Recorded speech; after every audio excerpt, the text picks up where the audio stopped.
All right, welcome back. It is really good to see you all, and I hope you all had a fantastic Thanksgiving. Today is by far one of my favorite cyber calls, and we've been doing this for 6 years. I can't believe we are in year six.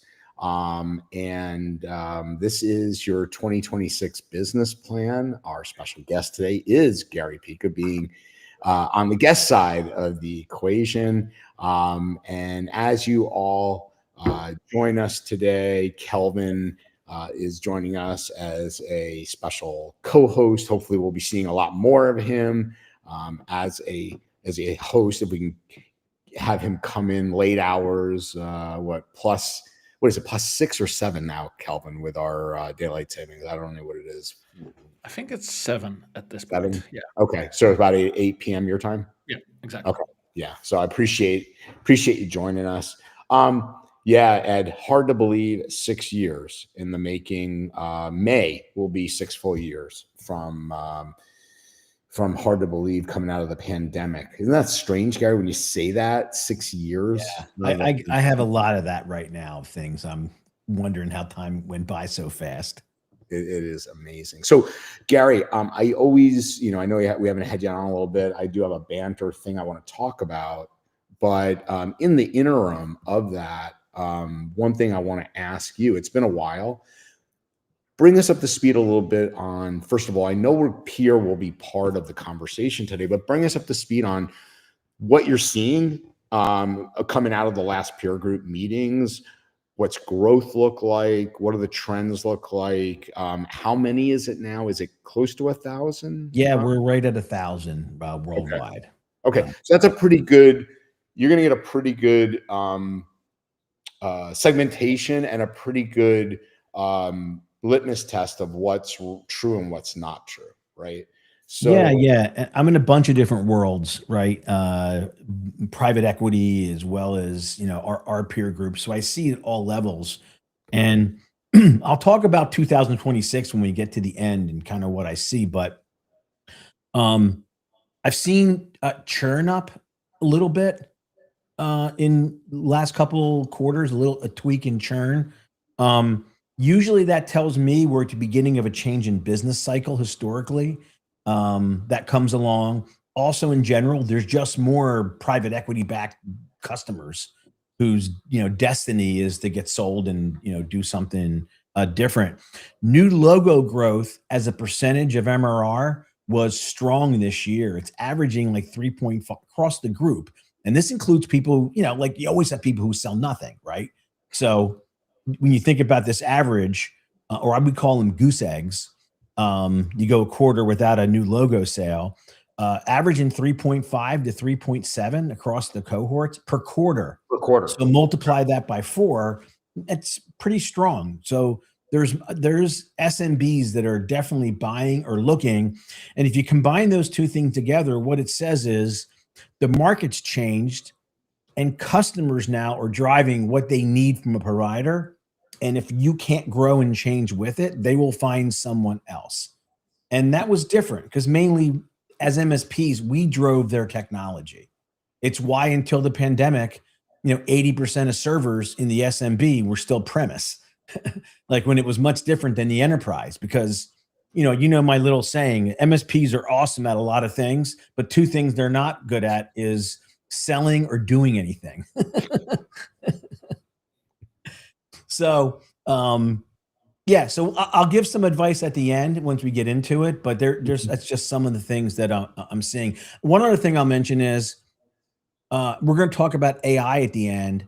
I'm not yet, we can measure that because we know how many tickets per month per end user get created. And we also know how many tickets closed per tech happen. And we track that across that big base.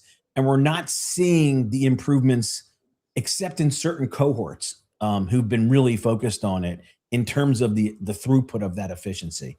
And and I know I have a question here. I'm really interested in, I think people are as well.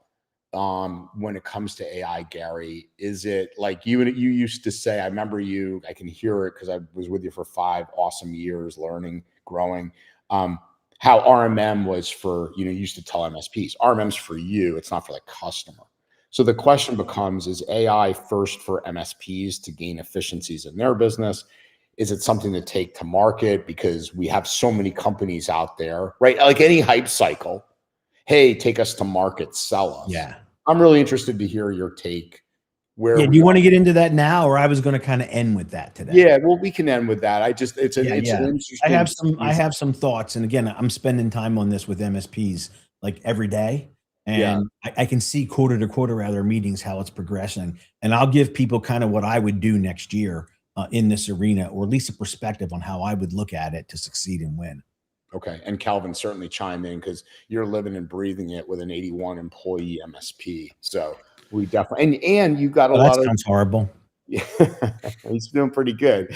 And with 10,000 plus, MSPs and SIP, I bet you hear anecdotes too, right? Of It's people. insane how much you hear through the grapevine, and everyone is doing it different at the moment because no one really has a clue on what we're doing. And I think that's the biggest thing about in regards to AI that I can say right now. Everyone is still in the messing around phase. We're still trying to figure out how are we going to sell it. Even at my MSP, like um, today is everything about planning. We actually had our planning session today, and we were like, yeah, and how are we going to utilize AI? And that was a question. I'm like, hold on a second. That's a question we should have been asking 2 years ago, not now, because now we're already in the phase where our clients are clamoring for something like this. Yeah. So yeah, But Kelvin, I think you're fine. I think it's still early on.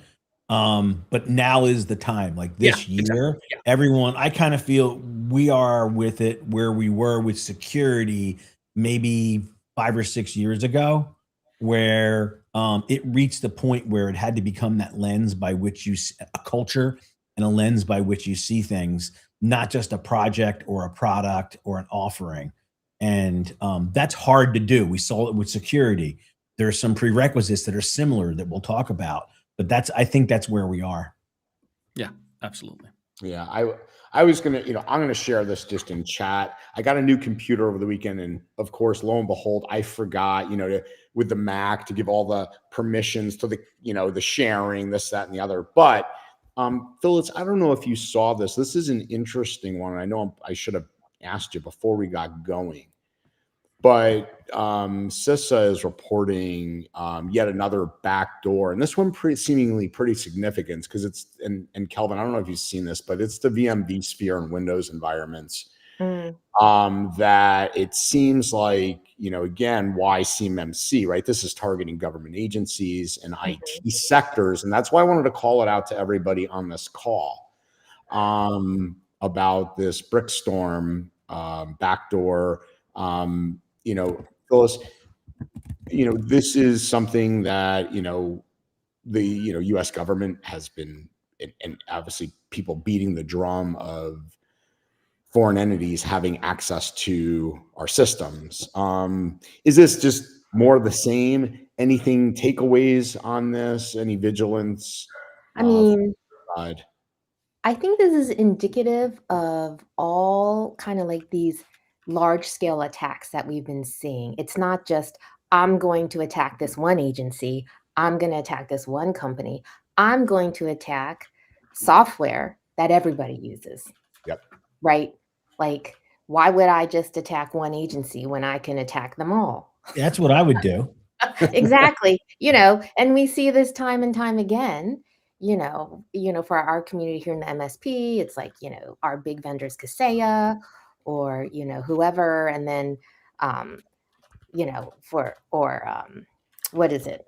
My memory is really bad today, almost every day, actually. but, Whether it's that or TeamViewer, things that are yes, ubiquitous in some way. Yeah, like Zoom, all those things. And this is just one other thing. And so, it is important to kind of have these other controls in place, right? So either if you can't prevent, you can at least detect. Or, and I'm not familiar with this one in particular, but looking at that abnormal behavior, looking at what is it that's going on my network that's quote unquote not normal. Mm-hmm. Right? And when the patch comes out, patch right away. Yeah, fair. Kelvin, anything on this one for you on the Windows environment side? I think a lot of MSPs, not all, but a lot of them have moved. I think, thanks to what VMware has done, they've Thanks helped to what us get Broadcom off. specifically has done, Yeah, everyone has moved. exactly. Their pricing models have forced literally everybody off in the MSP space for the margin. But I've been reading about this thing because my security team sent it to me, and I was like, okay, we're not impacted, so I'll just try to ignore it. right. But then still, you're getting all of these "the sky is falling" type of messages, and then you read it and you're like, oh no, this is super targeted. This isn't a, oh, everyone's being exploited. No, this is a very targeted thing. So I try to look at it through the scope of my MSP. Another good one is the React thing that was released Saw that. last week. It Yeah. turns out that everyone was making a very big fuss about it. It turns out that less than 1% of configurations are vulnerable and almost none in the MSP space, or maybe even none in the MSP space. And I'm like, you know what? For my own sanity, I'm going to start ignoring the things that don't apply, because I can be aware of them, sure, but if I keep worrying about every single exploit that exists, I will die from stress before I even retire. It's yeah, there's so much going on. Kelvin, so let me ask one final thing. We'll get right into Gary. My final question to you is, with all the CVEs out there, right, that we have, we run scanners, we get a zillion CVEs back. Are we going to move into a phase where we're going to have to get solutions that do, in essence, exploitation, things like Horizon 3s of the world, so that we can find out what's exploitable in that 4,000 and new CVEs versus what to focus on versus how it's ranked in the CVE ranking. And so you already have the CVE ranking, which is still the most used. Then you have the CVSS ranking, which is a much better system, because you can actually say, okay, is it exploitable currently? Is there a proof of concept out currently? The higher that one is, the more worrisome it becomes. No doubt. And I believe that we should slowly start letting go of hard numbers as rankings, and just more look at, am I using these specific components or these specific products? But it also requires both vendors and engineers understanding more on what they're using. A good example of that is Log4j. Log4j, no one really knew if I was using it in my products, because a developer could have used it somewhere deep and no one would have been aware of it. So it's software bill of materials, all the other stuff that we've spoken out before are just getting more and more important, because we need to know what we're running to get a clearer image instead of just a number. Well, and that's my point, as Connect Secure pointed out there, EPSS, right? We have to know we have to know what's it's not only are we running it, but are our clients, our third parties. Again, so Phyllis, I know we'll be shocked that inventory is important when it's all done. All right, let's get on into it here with Gar. All right, Gar. So I'll set the stage. I want to hear this. This is my wisdom of the week. MSPs don't fail because of ransomware; they fail because of drift, right? And they chase revenue without direction, stack tools without strategies, and they wake up 1 year later asking a dangerous question: why didn't last year change anything? So you've been at this for 30 years, 2 incredible, successful MSP exits. Since I was 9. Yeah, exactly. 2 MSP exits successfully, thousands of MSPs coached. Can clairvoyantly get Phyllis's phone to ring, and other things. But no, in seriousness, I wanted to give you, and I'll tell everybody, I wanted to give you a Lifetime Achievement Award, because I think you've truly had, just a monumental impact on a lot of companies I know grow, exit. I've seen so many MSPs thank you, for what you've done for them. So on behalf of that, I really appreciate all you've done. But this is really critical, because this is where MSPs get made or break in this planning. So yeah, that's what I want to start. Well, first off, I appreciate that. And I got to tell you, it goes into what we'll talk about today. I'm lucky enough to have influenced a lot of lives. because of this process that I had people around me, casts of characters through every one of those situations who were on board with the vision. And they cared about it as much as I did, because me alone, I wouldn't have been able to make that kind of an impact. So it really does fit in to what we're going to talk about today. Yeah. Awesome, Gary. All right. Mr. No, I have Phyllis. Miss going first. Phyllis. Yeah.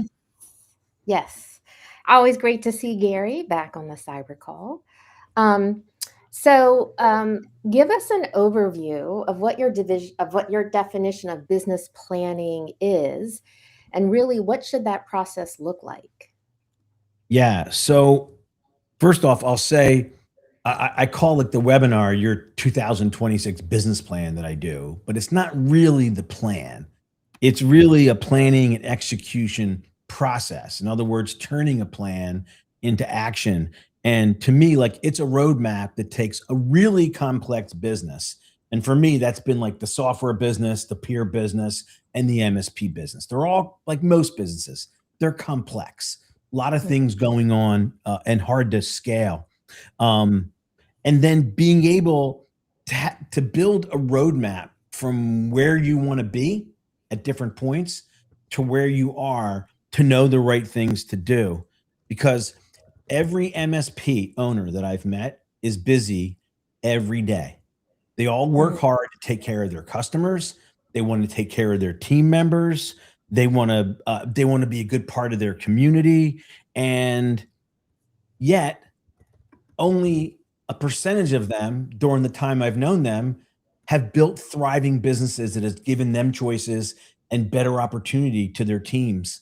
So it's not enough to be a hard worker, to care, to be smart, to have good intentions. And so this discussion today is not just about how to do what a business plan looks like and how to prepare for it, but it's about what that process is. And I really want people to walk away today with a feeling of where they are in this discipline compared to what we're going to talk about, and hopefully get excited to take some additional action. Because the one thing I learned is you can never be good enough at this process. I've never been, just when I think I'm starting to master it, I have something new that I'm dealing with in business that tells me that I'm not as good as I need to be with. I've only ever given myself a B in this, and I'm going to try to teach others. And Gary's done pretty well with that B, so it's above average for sure. It's a little bit off script, but I am curious, and I don't know if you're going to cover this later. Like, how far out should a business plan be? Like, people always say, where do you want to be 5 years from now? Is that what your business plan is? Just to scope it for people. So it depends on where you are in your business cycle and your age. There's a whole bunch of things, but in general, we're going to talk about 10 years, 3 years, 1 year, and 1 quarter. That's the general structure. The 10 could move in or out a little bit, but the 3, the 1, and the quarter, they're always the same. Even if you didn't plan to have your business for 3 more years, you would have a 3-year target, a 1-year plan, and a quarterly action. So that is always the same with everybody, no matter what. Okay. Got it. That's good. So, you've had a ton of experience coaching for at least 20 years. And what role does business planning have in someone's journey? What's interesting to me is, like, you would start a business without a business plan. Like, I would think that would be like step 0. So what do you think? Yeah. So I like this statement. Not everyone who does a business plan fulfills their potential, but without exception, over, like, especially the last 15 years where I got to watch peer members and track their progress each quarter, no one's fulfilled their potential without becoming good at the process that we're going to talk about. Without exception. It's the only thing that I can say is the only common denominator, because other people get success in different ways. They're better at some things than others. Some things come naturally, but this is the one leveler. And if you can get better at the things, understand and get better at the things that we're going to talk about over the next, 40 minutes, you will be somewhere, you will have more choices, and you will be able to help your team and your customers in ways that you didn't think were maybe possible today. That's a bold statement. I like it. Yeah. What do you think are the barriers for someone creating a business plan, and or, implementing that plan? So there's top reasons why people don't do it. And it is that like they're too busy, they're too small. I know what I need to do. That's not the problem. I just, I just need to do it. But usually those people are stuck, at the same time when they're saying that. The other thing is they don't have enough command. We're going to talk about preparing for your plan. They don't have enough command to even be able to do a good plan. And then sometimes they think really what they develop is a budget. It's not really a plan. They just kind of know where they are and they think that the numbers they put down of what they want to do next year is a business plan. And it's not. The only reason you do those numbers is so that you can come up with the right initiatives, the right priorities, and the right discipline around those, because that's what changes your business and eventually changes your life. Does that make sense? Mhm. Go ahead, Gary, Andrew. yeah, I got a question, Gary. As MSPs, we get put offs a lot from our customers, right? It's why we have a struggle selling the right security and things that we've talked about for many years. Do you feel the lack of preparation and planning is one of the reasons we don't push back? Like, in other words, as someone like yourself, when you do play the role in sales, right, and you'll challenge people. Hey, put me on the call, and you'll literally take a call. Is it because of that command? Like when people push back on, well, we're too busy, we don't need it, we're this, we're that. Does that Yeah. help in being able? 100%. Yeah, 100%. My understanding of learning this process has changed the way I have business conversations. And same with my team. Like they're not having to be an implementer the way I am, but they're all part of it. And so they think in that same way, and it gives them that same logic when they're talking to other business people to be able to help them prioritize the right things when they don't know how, because they've not maybe learned in their business, to do that. And they're the people that need the most help. So it's the most important. Phyllis, I call this changing the tires while the car is rolling down the highway.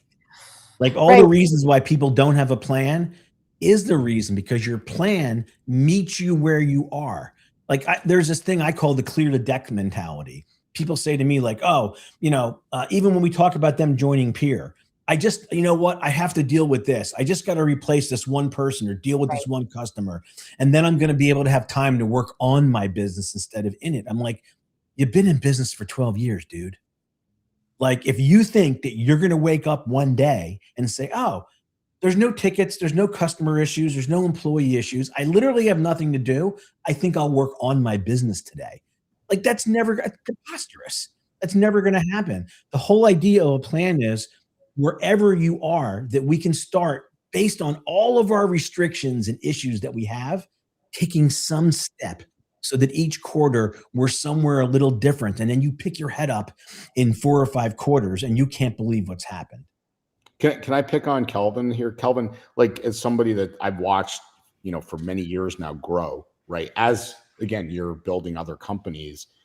How do what Gary just said, you do have to change it while it's the car's, change the wheels while the car's going. How does that resonate with you, and how have you done it? Yeah, 100%. I think the biggest problem that I've seen in my MSP, and that entirely leads to not having a plan, is that in a lot of cases, we are, as an MSPs, we are too scared of our clients. We're too scared to actually have a discussion with them on what's important and what's not, because honestly, we don't know what's important and not because we haven't planned for anything. And that was the start of my partner started the business, but I joined later. But the start of our growth was when we started accepting that, hey, our clients need our help being guided. So we need to have a plan in place for ourselves so we can actually help guide them.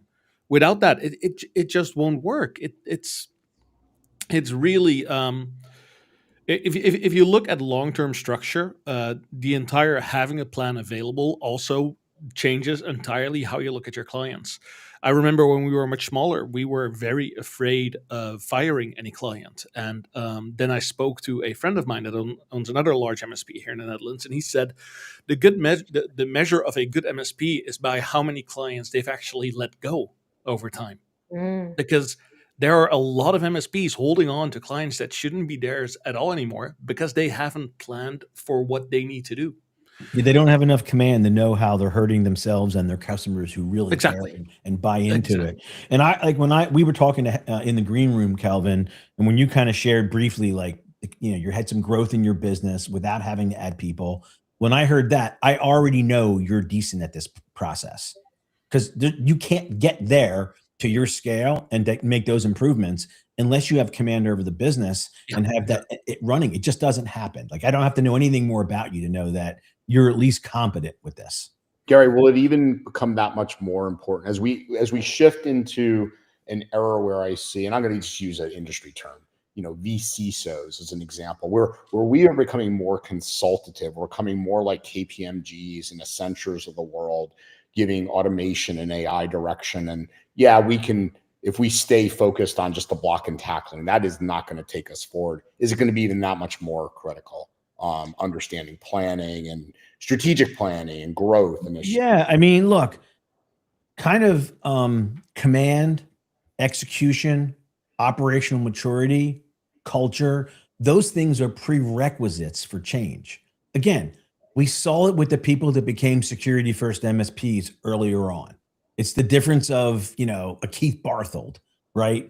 Compared to other people. This is bigger and moving faster. So all those prerequisites, Andrew, are more important than they were in the past. You're not going to get there if you're not organized, not mature, and you're running at 10% true net profit after owner salary. It's not happening. Mm-hmm. Yeah, good point. You know what just came to my head as a non-business owner? You know, one of the things that, and you all know that I heard a lot when we talked about security, like 5 years ago now, was I just have to be $5 cheaper than the person down the street per seat, right? How can I do that? And the thought just occurred to me, is that really part of your business plan? Like what you said, you have to learn to say no. No one makes it part of their business plan. I just have to be cheaper than the person down the street. But so often I would hear that, right? Yes. That's Yeah, interesting. absolutely. And I can tell you, I wouldn't be here if I wasn't 30% more than everybody else for my whole career. Like that became the reason why people bought from us. If I didn't have that, my biggest differentiator was that we cost more. If I didn't have that, I wouldn't be able to sell anybody. I think that's so inspiring, and that really speaks to, you know, what Kellen was saying, and what you all have always been saying is, the most successful MSP is the organization that's had said no to many customers, right? Yeah. So you would say, no, I'm not gonna, which takes courage. I can understand that. It does. Um, And this is why command, I call it command, no understanding really what's happening in your business. We're going to talk about some of the things you should look at in just a few minutes. Mhm. Is so critical, because some of what holds people back their entire career in this business are counterintuitive. They're Mhm. counterintuitive things, and we're going to uncover some of those. And once you understand them and you can set the right priorities, it's the closest thing to magic that I've seen. It makes it simple, not easy. It's never easy. Okay. Right. So I want to be clear. It's hard, but it becomes less complex and more simple. Right. That's awesome. So let's get started. So, um, what does a plan look like? What should people be looking for or trying to accomplish when they first get started? So let's do it at a high level, and then we can get into more details. From a high level, it is that like kind of first 10 year. I said that could be different based on things, but let's call it like a 10-year vision. And this is where, if you're an entrepreneur, you're doing some soul searching about why you started the business in the first place, and has it met your expectations of where you thought you would be? And for most people, the answer to that, Phyllis, is usually no. They just thought that all business owners did great, made money, grew, Right. until the reality of business and life, set in. And I like to ask people have them ask themselves this question: what if this is the business you get, plus or minus? Like, if that was the case, and relative to your history, it may be likely, okay, even though you have big plans for the future. If you look at the past 5 years, usually a pretty good indicator, unless something changes dramatically. Will you reach your long-term financial goals? And will you be able to help your team do the same? If the answer is yes, you're probably on the right track and you understand what we're talking about today. But if the answer is no, and often it is, then something has to change. Because I ask this question in a room many times when I do this live, How many people here have team members that have been with them long term and they really care about how it turns out for them in their life? And almost everybody raises their hand. And I say, well, I have bad news for you.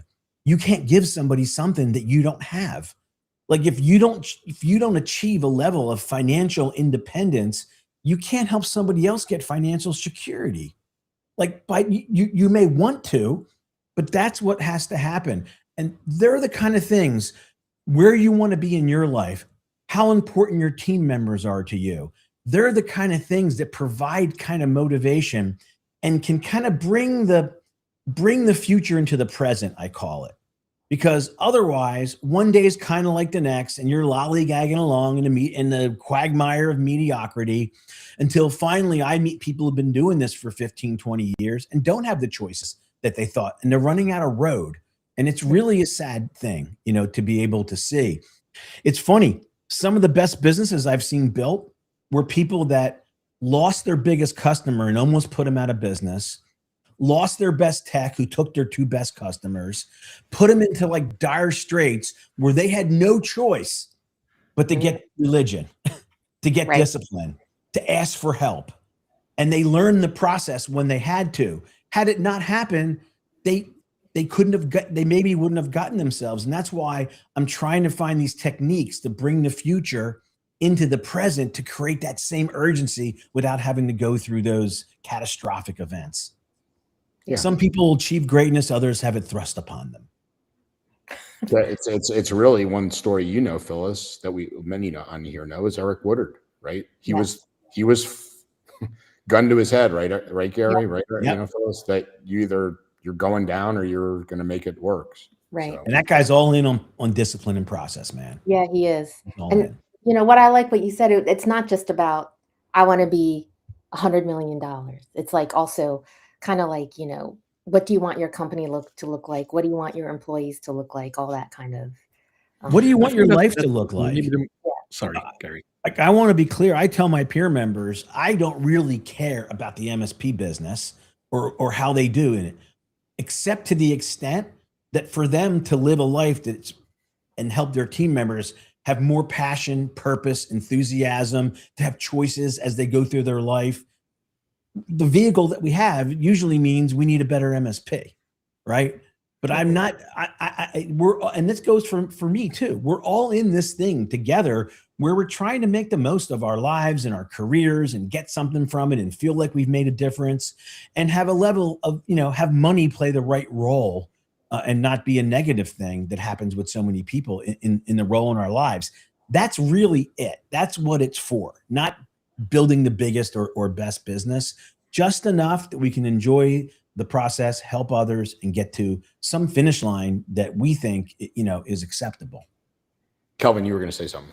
Yeah, no. I was just absolutely agreeing with everything that Gary's saying. Like so many businesses are started by technicians who really want to do well, and they sort of lose track of that because of the money aspects. And if they start planning well, and if they start preparing for these things and thinking of other people's that they're hiring, their future, then technician-run businesses can really be fantastic for other technicians. It's just that the people that have started the business need to get some business sense knocked into them. It's not a natural thing that comes to technicians because they're too willing to fix everything. And a quick fix is also a fix. Money is not the best motivator, exactly, unlike what most people think. If you don't have any, it can be a motivator. But I can tell you, I did my best work once I moved money out of the way, and I made the most money when I moved money out of the way. And it was only a result and not really the primary focus. I thought about money 5 times a year, annual planning, and once a quarter, we did our plan. In between those 13 weeks of executing, money was not what I thought about. It was the plan, the mission, the team, and that's the best way to go. That's awesome. Actually a really good segue into the next question. This is like today I've had my planning session, and Gary and I were talking about it in the green room before. We had a little chat about it. And what do you actually think that the prep work that people should be doing to maximize their planning process? Like, how do they prepare? What do they prepare? What is key for them to really get the most out of the planning? This is probably just this part of it before you do the plan is helpful. So I like to say there's 2 keys to success, Kelvin, in anything, whatever it is, in business or in life. 1, you have to know what to do. 2, you have to do it. That's it. It should be 2 steps. Now it ends up being more steps because of what we got between our ears and that horrible voice that is so cruel to us and makes us think that we can't do things. But it should only be 2 steps. And most MSPs flounder or don't fulfill their potential because they never get past step 1. See, they think what they need to do is to solve problems in the business, but they don't have enough command to know the difference between a root cause and a symptom. So they fix 100 things every year, but it doesn't really impact growth and profitability, the 2 things that give opportunity to everybody involved and make you more secure, by the way, those same 2 things. So you want to think about this, right? Instead of playing whack-a-mole, really get a strong look at the business. Start with like some of the, review the current year in the categories we're going to talk about. And then also look at this year compared to last year. So year over year in all of these categories. So financial, revenue by category, both dollars and percentage. A category would be our managed service offering, our non-recurring services, what I call ORR, things that we sell monthly that is like licensing or other things that aren't in our core offering. And any other like revenue categories that you may have in your business. And then by those same categories, you want to look at gross margin. Right there, I have a lot of people the first time around that come back and say, we don't know our gross margins by that. And I'm like, well, this is your lucky day because you just figured out something that's going to change your business. Now you know one of your things you have to do. You have to reconstruct your financials and your operations so that you can start to get gross margin by category. Like that becomes your step 1. So just in your prep work, right? We make people do this benchmarking and they're like, well, I can't do this. I can't do that. I'm like, you're learning so much from not being able to do it. Like just getting to the point where you can do it is going to put you like 10 steps ahead of where you are. So gross revenue by category, profitability, both gross profit and net profit. Many people don't understand the difference and where things go above and below the line. That's another learning experience. Your balance sheet and your cash position. So like that would be what I would consider like the financial stuff. Then go on to the customer base. What's your average revenue per customer, like average MRR? That's super important. And your all-in seat price. I would look at this both for what it is today currently and what it was for the new customers that you brought on to see if you're moving in the right direction. And also your non-recurring services as a percentage of monthly incurring revenue. So now you kind of see your customer base, how good it is. Maybe look at, do you have customers that are more than 5 or 8%? You want to evaluate that because there's some risk. And the small customers or the long tail. So really dig into your customer base so that you can have part of your plan, what you want that customer base to look like 12 months from now. Does that make sense? Because we talked about this in the green room, you and I. Yeah, that is exactly that is actually this is coming from like I said, my MSP is growing rapidly and we're having lots of fun doing it and we're being more efficient. This is exactly how we look at things. And for the smaller MSPs listening right now, this probably sounds like, oh, this is so much. This is all these things I have to do. It's actually really not that much. It's being a little bit in control of your financial data and being a little bit in control of your operational data. You don't need to deep dive into every number. I think, well, Gary can explain that more. You don't. Yeah, you don't. And, you don't have to do it all this quarter. I remember when I bought my second MSP, the young guy who ran it, the first meeting, he came 100 things he wanted to do that quarter. I'm like, dude, you've been in business for 7 years. You haven't done any of this shit. You think because I'm here and I don't even work in the business, we're going to get them done? Like, pick 3. He's like, I can't pick 3. I'm like, that's why we're here, And so you don't have to do everything. You have to, what are the most impactful things that you're going to find through these numbers? And you only get to do a piece of it like every quarter because you're not going to get it done in a quarter. Like, don't even try. You'll get nothing done. Gary. in an era where you talked about earlier, churn's up, and we know M&A is up. How critical is, measuring the relationships we have in our top 20% of customers? Meaning, I remember you did this in the second MSP. You went in and said, who do we have relationships with in our top, clients? And, if we don't have more executive relationships, we're at risk. How important is that exercise these days? Yeah, people do these CSATs. I think that's fine. But what I look at is who do we have a relationship with the decision maker?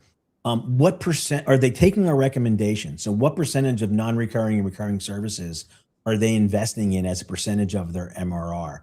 What are their ticket levels in terms of their tickets per month per end user? Like how noisy or well behaved, are they? Because these are the reasons eventually we don't have the right relationship. They're not taking our recommendations. Their environment's creating an issue, ongoing. They're the reasons why they eventually have a bad CSAT score. Usually it's too late when it hits CSAT to me. And I'm not saying you shouldn't do that, like, net promoter or whatever. But I think that if you're not doing the other stuff in this business, and like operationally, I'm looking at every delivery area and the process. I'm looking at tickets per month per end user, tickets per tech, seats managed per tech, pro service effectiveness. That is telling me where I am operationally. So we looked financially, we looked customer base, operationally. Then I look at sales, what my sales results were, how much new logo I sold, how much I sold new to existing to my customer base, how many first time appointments or leads I had, what percentage of them I closed. Like I'm taking apart my sales effort. And then finally, I'm looking at people in leadership and doing some, force rankings about where people are. So now I've looked at every aspect of my business. If I haven't done that, I can't really plan for next year. Like if I don't know where I am, how do I point the car in the right direction? Yeah. Kelvin, one more thing, and I'll hand it back to you. So Ed asked a great question in chat, Gary, about NRR versus MRR. Now, I remember you used to always talk about, somewhere on the month, adding a certain percent, 20 to 30 cents per dollar of MRR every month, every quarter, et cetera. Can we talk about whether it's holistically NRR and or adding? What are your thoughts there? And I'll turn it back to Kelvin. Sorry, bud. Yeah. So with NRR, non-recurring services, we've seen that percentage come down a little bit. Like we used to run at 30+%. Now it's more down in the 20% range because some of the projects we're doing, we move someone to the cloud. We only do it once. But on the other side of it, what we can see is you can look at net retention. So here's my cohort of customers. Here's how much MRR, plus any price increases, plus new services they've added, minus downticks, minus churn, to see, like, can you stay above 100% so that every dollar of new logo is actually growth for your business. So that's how I would look at MRR and how I would look at NRR. Cool. Yeah. So this entire discussion, like you just said something about the guy that had like these 70 things to do and he had to pick 3. This actually leads me directly to the next question, because this is one that I also struggle with still sometimes. I have an amazing COO. Our operational person, Natalie, is so fantastic that she picks up a lot of the slack for this for me. But it shouldn't always be that case. So I'm trying to improve in that too. How would you put a plan like this in action? How would you transform it into actual actionable items? So this is the most important question you've asked, because it's the whole reason we look and do soul searching in a 10-year vision and then create 3-year targets and then a 1-year plan that includes not just goals, but initiatives, the 5 or 6 most important things we have to do in order to get to our 3-year targets, is also that we can develop a quarterly action plan. This is where we distill all of that and we decide what our goals are and what we're actually going to accomplish this quarter and commit to it. And it's usually 3 to 5 things, no more than 5. And here's the key, Kelvin. You always have 1 of 5. And that 1 of 5 means no matter what happens this quarter, the worst case scenario, things hit us that we never understood or saw coming. I mean, I got into a skiing accident. I lost my biggest customer. My best tech left. I don't care. Number 1 gets done every quarter. And hopefully over time, you'll start to get more and more of those things and break things down into pieces. If you say that, hey, we want to revamp this process across all of our customers, don't say that this quarter. Say, like, in this quarter, we're going to take these 10 customers and we're going to make these changes and test these changes. Then next quarter, we're going to take the next 20. Again, whether it's what you need to do for the year or what you need to do for the quarter, you don't have to get everything done in a quarter. Do things that are realistic, okay? And then use one tip that I got from a coach that I had that was life-changing. He taught me this concept of time blocking. And the idea is we all have time in the future. And I joked that this is why I stink at golf. Because in the future, I have time to golf for the past 20 years, but I have no time this week and I have no time today. So if I don't put golf on my schedule, which I haven't, okay, then I never get to it. It's the same thing with priorities. You have 13 weeks goes by fast.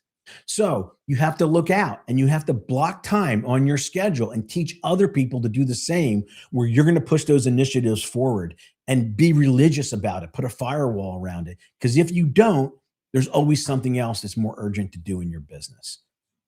And Kelvin, how does this, what I'm saying, line up to what you've seen in actual real world? Yeah, 100%. Like the biggest problem is time management for all MSPs. Everything is always on fire. That's our business. Our business is being the digital fireman of this age. And you will always have an issue everywhere. If you don't say, I'm going to make sure that I'm actually going to do this at these specific times, it's just not going to work, especially long term. And that's exactly what our CEO does so wonderfully. She makes sure that nothing happens to those sacred blocks of time that happen, that need to happen to actually move things forward. Because I am very technical. I love deep diving in, like when my technical guys are all surrounding one computer trying to fix an issue. I stand behind them and I go like, "What's going on? I want to know. I want to help." And they've actually learned to just stop doing what they're doing and say, "No, because you have more important things to do." Right. And that is something that we have to keep in mind as MSP owners. Long term, we have more important things to do. And some people say, Kelvin, yeah, but that's what I like to do. That's why I got in this business. In every case, when they got good at this process, they liked it way better than what they were doing, 100%. Right? 100% of the time. No one ever got good at it, at being great at business, saying, I want to go back to turning a wrench. Never happened once. Yeah, I remember, again, 5 years with you. You used to joke around telling business owners that you used to think you could order pizza better than everybody. Yeah, exactly. That's what business owners think. We can order pizza better than 100%. But we shouldn't be ordering pizza. So that actually also leads me to my next question. As I was saying, like I'm the technical guy that loves being behind these very complex issues and that kind of stuff. But the other way around, how do we actually get engineers, help desk, operations, everyone? How do we get our teams involved into these quarterly goals, yearly goals, etc.? All of this planning. How do we get our team to really believe in it, especially? Because I think that's the most challenging part. It is, but it's the best part once you get there. When you feel that other people are invested in your companies, that you all share like a vision and the same kind of core values. And to me, I don't think you can get there without having the kind of process that we're talking about, and then be able to bring it to them and get input and share with them where you're going. But here's the most important thing. You want to do two things. You want every person to be connected to what you're uniquely trying to do. As an MSP, whereas a lot of other MSPs with the same tools, we used to have this, we knew that process was our differentiator. And we had this saying, when people say, are you apples to apples? We would say, we're not fruit. Like have them feel like connected to the fact that we're not fruit. But then on the other side, whatever their individual role is, I want them to know what success looks like, and how everything right down to the metrics connect to success for their team, success for the other teams in the company, for the customers. Because although the hardest lesson I had to learn early on about leadership was I made a really bad assumption that everybody wanted the same thing out of life that I did. And as it turned out, most people are more mentally healthy than me. And so that wasn't true. But I did find out there was one thing that we all shared at all levels. We all want to be part of something that's bigger than just us. We all want to know that what we do is worthy and that it makes a difference, not just on us and our families, but on our team and on our customers. But most business owners, because they don't have a great planning process, they're not able to put their people in a position to feel that way.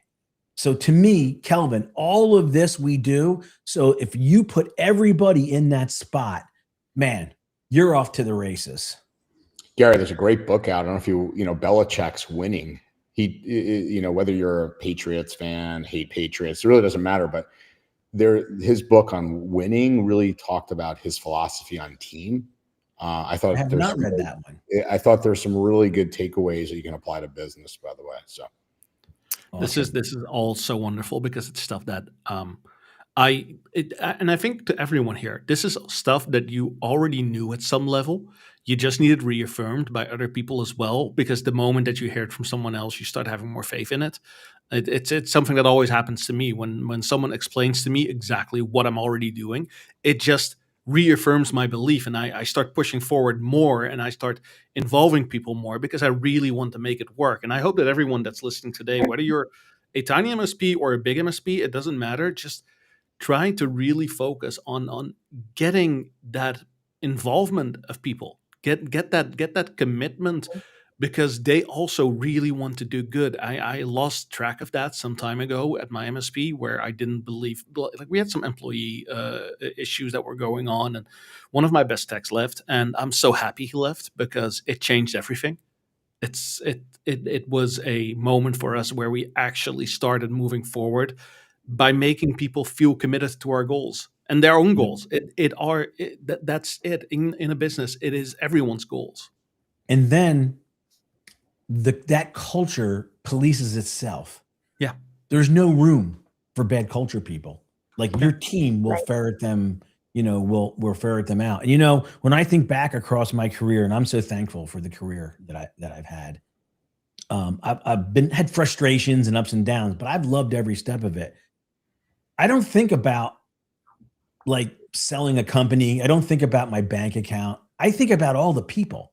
Like that's really what it is at the end that you have left. You have customers, you have team members. Like that's 100% of what you bring forward. And so I always tell people, if you're a business owner, you have an obligation to be good at this, because you have people that are depending upon you to feel that sense of purpose in what they do, to have some, chances for opportunity financially and growth in other ways. And so this is not just about us. Like I feel like if you own a business, you have an obligation to be a better business person. Yes, 100%. Yeah, I really appreciate, everything that you're saying. And before we close out about the business process, as someone who's worked for a long time for several different bosses, what I really appreciate, what you keep on saying, throughout this, so many things, is prioritization. Because how many times have I worked for a boss, especially at the National Security Agency, where everything is number one, Yeah. right? Everything is a high priority. And so this Which means idea, nothing is. right, exactly. And so then it's like, but then your workforce also kind of gets like demoralized, because it's like, well, I don't have enough time to do everything. So this idea of picking at least one thing per quarter that for sure you have to get done, I think is like, it makes sense, but seems so profound to me at the same time, because how often was it that it was like, we're going here, we're going there, everyone feels like you can't do everything really great. And then it's like, oh my God, oh my gosh. But like, do one thing, finish it, do it well. I think that's And then gold right and then there. keep doing it.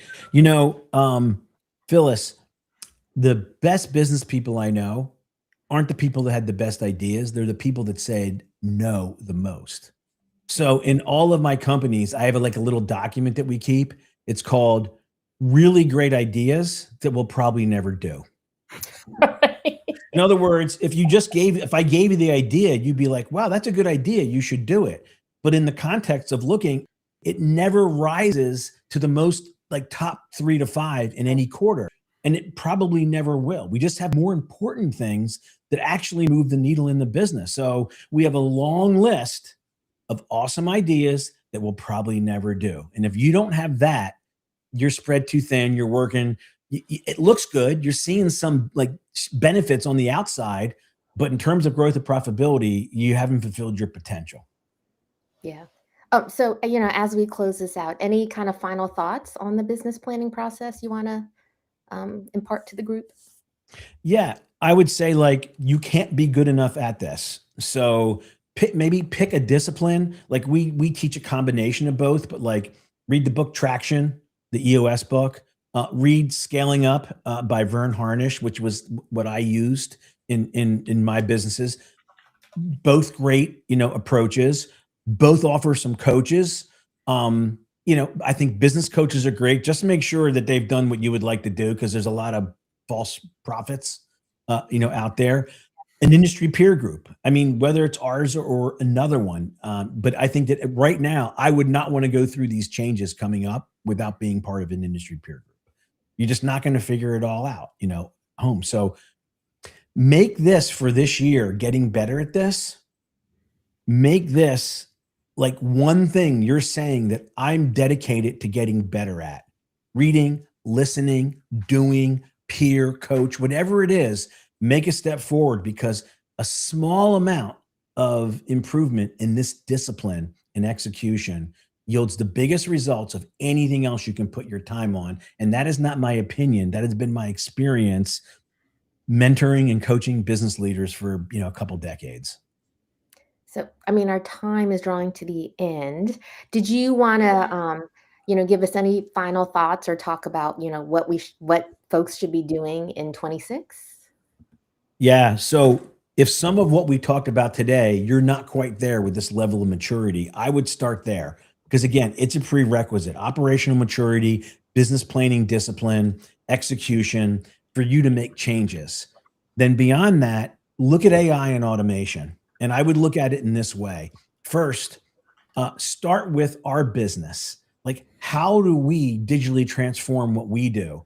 And the most natural thing is you can start with, service delivery, start with support desk. That's where everybody starts. But you got to get it everywhere, into sales, marketing, finance, administration, all aspects of your business. Because until you do, it's like securing your business first. It's going to be hard to go to customers and have that conversation with them. Then start having conversations with customers, because every one of your customers is going to some event in their industry. And some guy like me is getting on stage and telling them about how to compete. They have to be more efficient and change how they do things with AI and automation. So you want to find out what they're hearing, what they're learning. Inventory their applications. They'll be surprised how many apps they have. And then start to marry process and apps to find out, like almost like we talk about BIAs, the same thing. Find out where those critical pieces are. And then when you talk to enough customers about that, and if you've done it in your business, you'll get pattern recognition, and you can start to build products and services to help them with that. You don't even have to package it first. Just go and do it and figure out what's involved. Like, just take everything one step at a time. Kelvin, are you with me on this approach? 100% entirely. I was just saying in chat that I was pretty much paraphrasing you, but like starting with just looking at your own maturity today already makes you more mature than most MSPs. And that just compounds over time. It helps everyone. So yeah, absolutely. You hear Aaron from Chernin from Roost. He always talks about the best customers they've had with their automation platform are the ones that make it their culture. They set up a center of excellence, and they have different people from different parts of the business, including the owner, that are looking at this and helping set the priorities and accountability to make how we view efficiency and digital transformation the lens by which we see things. When you get there, you will figure out how to help your customers. Yeah, 100%. And just This entire thing when we're talking about planning, don't make it overly complex. That's my only final thought. Like for this entire panel, it's don't make it overly complex Less because is it can more. be very simple. Less is more. Less is more, especially when you're just starting out or when you're still only doing this alone or with a couple of people. Less is more. Yeah, absolutely. Or as a famous person that I know said, don't shoot an ant with an elephant gun, right, Gary? Yeah. Don't shoot an ant with an elephant gun. And if you just go out and Google me and business planning, you'll probably find 5 webinars that I've done on an MSP business plan that if you go through it, it has enough in there where you can get right on board with what we're talking about. Like I take you through all the math and I've been doing it for years. So you'll find them out there in your algorithm. All right. Well, does that mean there's a Gary GPT coming, that we can have in our, right on our business? Working on it. All right.